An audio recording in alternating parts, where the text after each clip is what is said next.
Ya, selamat pagi Bapak Ibu, saudara-saudara dimanapun saat ini berada. Salam. Sebagaimana tema firman Tuhan pada tahun ini yang diberikan oleh Tuhan melalui hambanya Bapak Gembala, yaitu bangkit dan menjadi teranglah. Setiap kita, anak-anak Tuhan, harus tidak terpuruk, tidak terlarut, tidak terbawa arus dengan keadaan, situasi, kondisi yang ada. Tetapi kita harus bangkit dan kemudian menjadi terang di tengah-tengah kegelapan. Kita bangkit menjadi terang di tengah masa yang kelam ini, sebagaimana melalui Nabi Yesaya, Tuhan memanggil kita, Tuhan memberikan perintah kepada kita, Tuhan memberikan mandat kepada kita, setiap umatnya untuk bangkit dan menjadi terang. Kita akan membaca ayat ini sebagai dasar di dalam penyampaian firman Tuhan ya, sepanjang tahun ini. Di dalam kitab Yesaya pasal 60 ayat 1 dan ayat yang kedua. Bangkitlah menjadi teranglah, sebab terangmu datang dan kemuliaan Tuhan terbit atasmu. Sebab sesungguhnya kegelapan menutupi bumi dan kekelaman menutupi bangsa-bangsa, tetapi terang Tuhan terbit atasmu dan kemuliaannya menjadi nyata atasmu. Kenapa Tuhan memanggil kepada kita, memerintahkan kepada kita, memberikan mandat kepada kita semua? Karena dikatakan tadi bahwa kegelapan telah menutupi bumi dan kekelaman menutupi bangsa-bangsa. Kenapa kegelapan menutupi bumi dan kekelaman menutupi bangsa-bangsa? Karena manusia sudah berdosa dan hidup menuruti keinginan dagingnya. Itu bukan pada masa sekarang saja, tetapi itu sudah terjadi sejak zaman kejadian, di mana mulai Adam dan Hawa jatuh dalam dosa, maka mereka yang seharusnya tinggal di Taman Eden dan tinggal memelihara, mengusahakan taman itu dan segala sesuatu yang ada di taman itu boleh dinikmati, boleh dimakan, tetapi mereka melanggar satu hal yang seharusnya itu mereka jaga dengan sebaik-baiknya. Hanya satu hal dibandingkan dengan hal-hal yang lain, itu agar supaya mereka tidak memakan buah pengetahuan baik dan jahat yang ada di tengah-tengah taman itu. Dan Tuhan sudah memberikan satu warning bahwa jikalau engkau makan maka engkau akan mati. Tetapi karena hanya menuruti keinginan dagingnya saja, maka kemudian mereka melanggar ketetapan yang sudah diberikan oleh Allah, dan mereka harus keluar dari Taman Eden itu, dan hidup mereka harus mengalami kesulitan, tantangan demi tantangan yang harus dilakukan demi untuk menghidupi kehidupannya. Dan pada zaman Nuh, di mana kejahatan sudah merajalela, sangat luar biasa, tidak lagi bisa dikendalikan.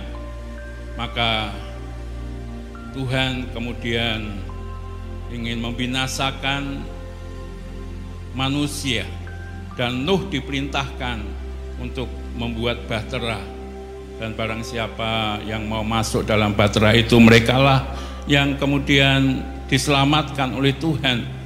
Dan ternyata karena kejahatan mereka sudah sangat luar biasa, mereka tidak mendengar, tidak menghiraukan nasihat yang daripada Tuhan, tidak lagi hidup di dalam kebenaran firman Tuhan. Dan akhirnya tidak ada seorang pun juga yang kemudian peduli dengan apa yang disampaikan oleh Tuhan. Hanya Nuh dan ketiga anaknya dan menantunya, istrinya, yang kemudian masuk ke dalam bahtera itu, dan yang lainnya kemudian binasa semua. Karena kejahatan mereka sudah menutupi kebenaran yang seharusnya mereka miliki dan mereka taati, lakukan di dalam setiap kehidupan mereka. Kemudian pada zaman Perjanjian Baru, kejahatan masih tetap ada dilakukan, dan Allah menunjukkan kasih-Nya melalui putranya yang tunggal, yaitu Tuhan Yesus Kristus, datang ke dunia ini. Kemudian Tuhan Yesus mati di atas kayu salib sebagai ganti setiap orang yang berdosa, dan mereka yang percaya kepada pengorbanan Tuhan Yesus, percaya kepada Tuhan Yesus, tidak akan mengalami penghukuman, dosa-dosanya diampuni. Penghukuman yang seharusnya ditanggung sudah ditanggung oleh Tuhan Yesus. Itu karena Tuhan sudah berjanji tidak akan lagi menghukum dan membinasakan umat ciptaannya yang diciptakan serupa dan segambar dengan Dia. Maka Allah rela berkorban, menganugerahkan dan mengaruniakan putranya yang tunggal, yaitu Tuhan Yesus Kristus, datang ke dunia ini agar supaya Tuhan menjadi terang bagi dunia ini. Dan itu yang dijanjikan oleh Tuhan,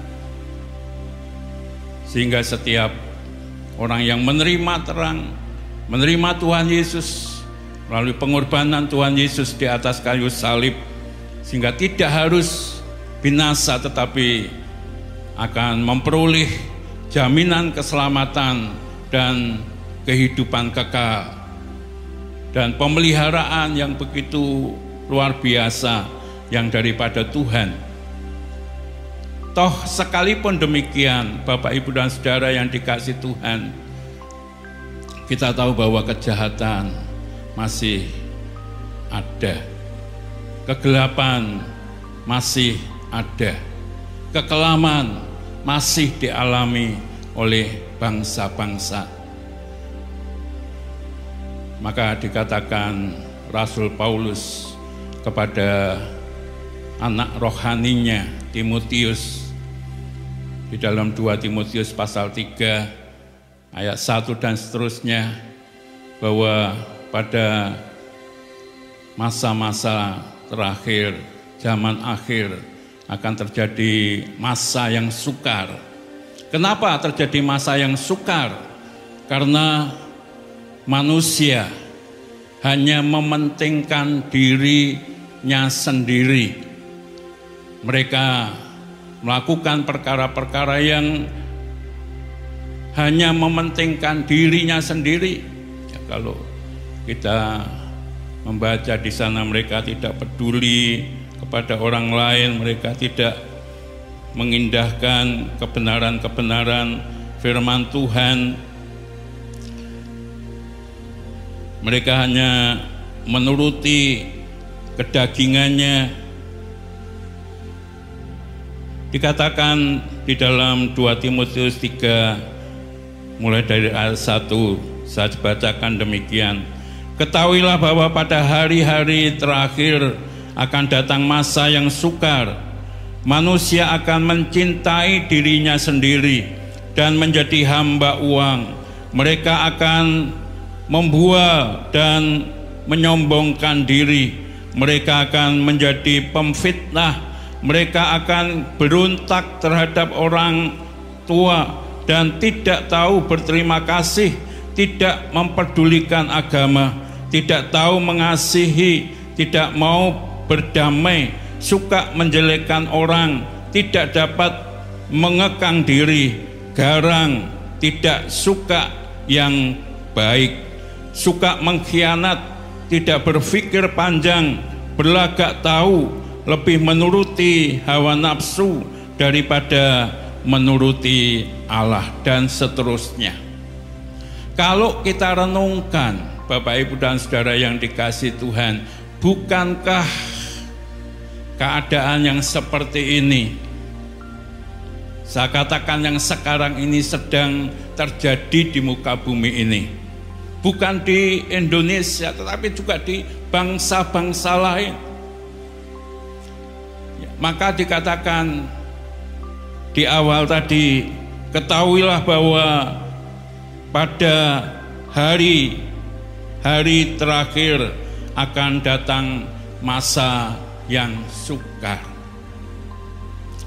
Kita sangat percaya Tuhan tidak menghendaki masa-masa sukar, masa-masa kelam, masa-masa berat. Ya terjadi karena sejak semula Tuhan menciptakan segala sesuatu itu dikatakan baik, bahkan sangat baik. Artinya kalau baik, sangat baik itu sangat berguna bagi setiap kehidupan manusia. Tetapi kenapa terjadi kekelaman? Kenapa terjadi kegelapan? Karena ulah manusia sendiri yang hanya mementingkan diri sendiri, hidup hanya berfokus kepada dirinya sendiri, sehingga terjadi kekacauan, terjadi segala sesuatu yang mendatangkan ketidakbaikan. Nah, Bapak Ibu dan Saudara yang dikasihi Tuhan, di tengah-tengah keadaan yang seperti itulah Tuhan ingin khususnya kepada kita orang-orang yang percaya kepada Tuhan, kita yang sudah terlebih dahulu menerima anugerah kasih karunia yang daripada Tuhan, kita yang terlebih dahulu diterangi dari sang sumber terang itu, yaitu dari Tuhan Yesus, agar supaya kita bangkit dan menjadi terang, agar supaya kita bangkit dan menjadi terang. Ini tadi di awal saya katakan merupakan panggilan kita, ya, tugas kita sebagai anak-anak terang. Ya, ini menjadi satu tanggung jawab kita semua. Ya, Tuhan mempercayakan satu pekerjaan, pelayanan yang memang tidak mudah kalau kita bayangkan, tapi inilah yang Tuhan kehendaki bagi setiap kita di tengah-tengah kegelapan dunia ini. Nah, bagaimana untuk menjadi terang?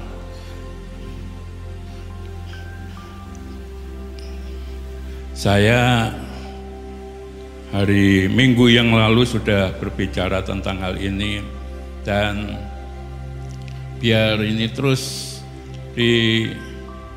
disampaikan agar supaya setiap anak-anak Tuhan tahu, ya, apa yang harus dilakukan untuk bisa memenuhi panggilan yang daripada Tuhan, untuk bisa menggenapi dan mempertanggungjawabkan panggilan yang daripada Tuhan ini.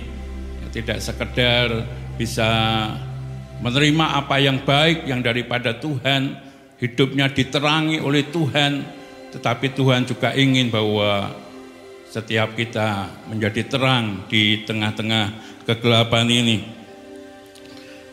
Tadi di dalam kitab Yesaya pasal yang ke-60 ayat yang pertama tadi dikatakan, tetapi terang Tuhan terbit atasmu dan kemuliaan Tuhan menjadi nyata. Artinya untuk menjadi terang harus memiliki terang. Dan Tuhan katakan bahwa terang Tuhan telah datang, terang Tuhan telah terbit atasmu, dan kemuliaan Tuhan menjadi nyata. Artinya bahwa ketika Tuhan memerintahkan untuk setiap kita menjadi terang, maka Tuhan memberi terang itu bagi setiap kita semua. Tuhan menyediakan terang itu bagi setiap kita semua. Tuhan ada di dalam setiap kehidupan kita agar supaya terangnya terpancar melalui setiap kehidupan kita semua. Artinya kita tidak perlu takut bagaimana yang menjadi terang, ya, karena terang itu sudah datang. Terang itu sudah ada di dalam setiap kehidupan kita. Karena Tuhan Yesus adalah terang, dan barang siapa yang percaya kepada Tuhan Yesus, maka Tuhan ada di dalam setiap kehidupan kita. Roh Kudus diberikan kepada kita untuk menjadi penolong, memberi kuasa agar supaya kita bisa menjadi terang seperti apa yang Tuhan kehendaki. Nah, untuk bisa menjadi terang, Tuhan Yesus mengatakan kembali di dalam Injil Yohanes pasal yang ke-8 ayat yang ke-12, ya, untuk menjadi terang harus, ya, mengikut Tuhan, ya, sehingga kita bisa memiliki terang itu di dalam setiap kehidupan kita. Bukan saja berjalan di dalam terang, tapi ketika kita mengikut Tuhan, maka kita akan memiliki terang itu di dalam setiap kehidupan kita. Dan terang yang kita miliki itu Tuhan harapkan, Tuhan kehendaki supaya terang itu terpancar melalui setiap kehidupan kita. Kita harus mengikut Tuhan. Mengikut Tuhan artinya kita percaya kepada Tuhan Yesus. Percaya kepada Tuhan Yesus berarti juga percaya kepada firman-Nya. Hidup di dalam firman-Nya. Sebab firman-Nya adalah terang. Dan ketika kita hidup di dalam firman-Nya, berarti kita menjadi orang-orang yang taat, setia, ya, sungguh-sungguh di dalam mengiring Tuhan dan di dalam setia kita kepada Tuhan. Dan menghidupi firman-Nya di dalam setiap kehidupan kita. Ya. Itu yang harus kita lakukan, mengikut Tuhan. Mengikut Tuhan. Dalam keadaan apapun, situasi bagaimanapun, ya kita mengikut Tuhan. Memiliki karakter seperti karakternya Tuhan. Sehingga akhirnya akan nampak di dalam setiap kehidupan kita. Nah, kalau kita sudah mempunyai terang, barulah kita bisa menjadi terang itu. Kalau kita sudah mempunyai terang, karena Kristus sudah ada di dalam kehidupan kita, karena kita mengikuti Tuhan Yesus, berjalan di dalam terang itu, dan kita mempunyai terang itu di dalam setiap kehidupan kita, barulah kemudian kita bisa menjadi terang. Apa artinya menjadi terang? Artinya bahwa kita bisa membawa pengaruh.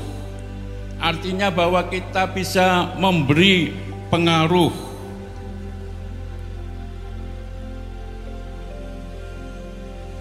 Pengaruh kepada siapa? Ya, pengaruh kepada lingkungan sekitar kita untuk kita bisa menjadi terang. ada satu ilustrasi. Ada seorang raja yang usianya sudah cukup lanjut dan dia ingin mewariskan tahta kerajaannya kepada anaknya. Nah, dia tidak saja punya anak satu, tetapi anak laki-lakinya 3. Dan dia tidak ingin bahwa nantinya di dalam mewariskan tahta kerajaannya itu keliru, ya, salah, sebab raja ini memang sangat memperhatikan, ya, sebagai seorang raja, bagaimana supaya rakyatnya tetap memiliki kehidupan yang baik, bagaimana bangsanya tetap tentram, damai, tidak terjadi hal-hal yang bisa membuat kekacauan dan lain sebagainya. Nah, maka kemudian raja ini memerintahkan kepada ketiga anaknya ini, "Nak, itu di hadapanmu ada 3 kamar yang tertutup. Nah, kamu saya beri modal, nanti kamar itu penuhi barang dengan modal yang Bapak berikan kepadamu. Ini saya kasih modal masing-masing 5 juta. Kemudian anak-anaknya ini berpikir, apa ya 5 juta untuk bisa memenuhi kamar-kamar ini atau ruangan-ruangan ini. Tetapi 5 juta jangan dihabiskan, harus ada sisanya paling banyak dan kamar itu penuh. Nah, itu nanti yang berhak untuk menerima waris kerajaan tahta. Bapak sudah usia lanjut dan Bapak mau lengser dari atau sebagai raja. Nah, maka ketika anaknya ini berpikir apa yang harus dilakukan, barang apa yang harus dibeli. Nah, kemudian anak yang pertama dia beli kapas, ya. Kemudian ruangan itu diisi kapas penuh. Ya, ternyata uangnya masih turah. Turahnya berapa? Turahnya ada 1 juta, yang 4 juta berikan semua kapas hingga ruangan itu penuh. Nah, anak yang kedua berpikir, kemudian dia yang murah itu kerupuk, ya jumlahnya banyak. Nah, kemudian belilah kerupuk. Ya. Wah, ternyata dengan uang 3 juta kamarnya itu penuh dengan kerupuk. Masih ada sisa, wah ini lebih banyak, sisanya 2 juta. Nah, anak yang ketiga dia beli apa ya supaya penuh. Ya. Kemudian dia hanya beli lilin. Ya. Lilin harganya sangat murah. Ya. Paling 5.000 sudah dapat lilin. Sehingga turahnya masih 4.995.000, turahnya banyak sekali. Nah, ketika lilin itu kemudian dinyalakan, seluruh kamar itu sudah penuh. Penuh dengan apa? Yang tadinya gelap, penuh dengan terang. Ya, penuh dengan terang. Nah, ketika semua sudah selesai, bapaknya, sudah selesai semua, diisi penuh semua. Sudah, Pak. Yang satu dilihat, kapasnya sudah penuh. Masih ada sisa berapa? Masih ada sisa 1 juta, Pak. Kemudian anak yang kedua, itu sudah tak isi kerupuk penuh, Pak. Sisanya berapa? Sisanya 2 juta. Kemudian anak yang terakhir ditanya, kamu beli apa? Ya. Saya hanya beli lilin. Lilin kan tidak bisa memenuhi ruangan itu, apalagi kamu hanya membeli lilin seharga 5.000. Tapi lihat Pak, yang tadinya gelap sekarang di dalam kamar itu sudah terang. Terang benderang karena ada lilin. Karena ada lilin. Nah, ini satu ilustrasi bahwa terang itu begitu luar biasa dampaknya, ya, begitu luar biasa dampaknya. Tuhan Yesus berkata, kamulah terang dunia. Dan jikalau kamu menjadi terang, maka kota yang ada di atas gunung pun akan terlihat. Ya. Dan jikalau terang itu diletakkan di atas kaki Dian, maka orang-orang yang ada di sekitarmu semua akan mendapatkan terang itu. Demikian juga kalau terang itu ada di tengah-tengah komunitas, maka dengan perbuatan-perbuatan baik kamu, orang akan mempermuliakan nama Tuhan dan menerima terang yang engkau pancarkan dari kehidupanmu. Ya. Kalau kita bisa membahasakan yang bebas, ya, di dalam Injil Matius pasal yang kelima ayat 14 sampai dengan ayat 16.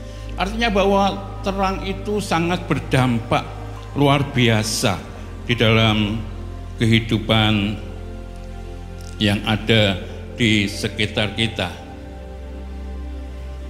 Bahkan kota di atas gunung ya tidak tersembunyi, artinya bisa sampai menembus jarak yang cukup jauh. Dan terang juga menerangi semua orang yang ada di rumah. Juga orang melihat terang yang kita bawa yang melalui perbuatan baik kita, dan orang akan mempermuliakan nama Tuhan. Artinya bahwa kita tidak menjadi batu sandungan bagi orang lain untuk menerima terang yang daripada Tuhan. Dengan perbuatan baik, perbuatan nyata. Ya, bukan saja kita bisa berbicara tentang terang, tetapi kita bisa mewujudkan terang itu di dalam setiap kehidupan kita melalui perbuatan-perbuatan baik kita. Ada satu ungkapan, jangan sampai ini terjadi ya, bagi setiap kehidupan kita. Koyo gajah diblangkoni. Ya, artinya kita bisa berbicara kojah tapi tidak bisa ngelakoni. Ya. Itu tidak akan bisa nampak terang kita. Kita bisa memang berbicara harus disertai dengan tindakan yang nyata melalui kehidupan kita, dan itu yang terus kita usahakan agar supaya terang kita semakin bersinar. Ya, jangan seperti tong kosong yang berbunyi nyaring. Ya, memang ya, bunyinya nyaring sekali, tetapi di dalamnya kosong. Ya, tidak ada tindakan apa-apa. Nah, ini yang tidak ingin Tuhan kehendaki, tapi biar terang kita ini bisa bersinar sehingga bisa menjangkau tempat yang jauh. Ya. Tidak ditutupi sehingga orang-orang yang ada di sekitar kita bisa melihat, bukan saja bisa melihat, tapi juga bisa merasakan akan keberadaan kita. Bisa membuat yang gelap menjadi terang, yang susah menjadi dihiburkan, yang sakit menjadi disembuhkan, yang kesusahan mengalami penderitaan bisa mendapatkan kesembuhan yang daripada Tuhan melalui setiap kehidupan kita bersama. Oleh sebab itu, Bapak, Ibu, dan Saudara yang dikasihi Tuhan, maka hidup di dalam terang dan menjadi terang itu hidup kita harus berubah. Hidup kita harus ada di dalam kasih, seperti kasihnya Tuhan Yesus, tidak mementingkan diri sendiri, ya, rela untuk berkorban demi untuk mengasihi orang lain, supaya orang lain itu bisa mendapatkan terang yang daripada Tuhan. Inilah yang bisa mengubahkan dunia dari kegelapan, dari kekelaman, untuk bisa mendapatkan terang yang daripada Tuhan melalui setiap kehidupan kita, anak-anak Tuhan. Maka bukan satu hal yang kebetulan apabila Tuhan menghendaki kita bangkit menjadi teranglah, sebab dunia membutuhkan kehadiran kita. Ya, dunia membutuhkan kehadiran kita supaya terang yang daripada Tuhan terpancar melalui setiap kehidupan kita semua. Bukan saja melalui kata-kata, tetapi juga melalui tindakan yang bisa dirasakan oleh orang-orang yang ada di sekitar kita. Apa yang sudah kita lakukan selama ini, mari kita terus tingkatkan.